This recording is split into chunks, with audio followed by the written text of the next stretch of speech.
السلام علیکم ورحمۃ اللہ وبرکاتہ۔ رمضان المبارک کے وہ خوبصورت لمحے جن میں سحری و افطاری اور تراویح، روزہ، نماز اور اس کے ساتھ ساتھ قرآن پاک کی تلاوت، ذکر و اذکار، تسبیح و تحلیل، بہت ہی خوبصورت لمحے تھے۔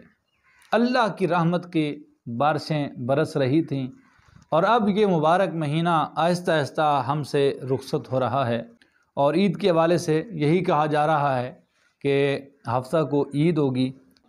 تو صاحبان محترم، رمضان المبارک کے اندر ہم نے جو عبادات کی اللہ تعالیٰ قبول فرمائے، اور ایک گزارش آپ سے یہ کرنا چاہوں گا کہ آپ احباب نے اگر ابھی تک صدقہ فطر ادا نہیں کیا تو جلد از جلد صدقہ فطر ادا کریں، اور عید کی نماز پڑھنے سے پہلے یہ ادا کر دینا چاہیے۔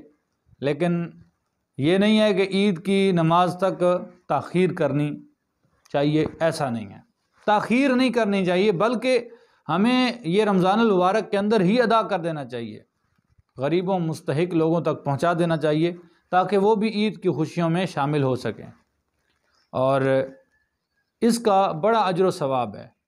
ایک تو ایک واجب ادا ہوتا ہے، اور دوسرا غریب کے ساتھ مدد کرنے کا جو جذبہ ہے وہ انسان کے دل میں پیدا ہوتا ہے۔ تو مجھے بھی عید کی خوشیوں میں یاد رکھیے گا اور دعاؤں کے ساتھ یاد رکھیے گا۔ میں آپ کو تمام احباب کو ایڈوانس دلی عید مبارک پیش کرتا ہوں۔ اللہ تعالیٰ سب کو اپنی حفظ و امان میں رکھے۔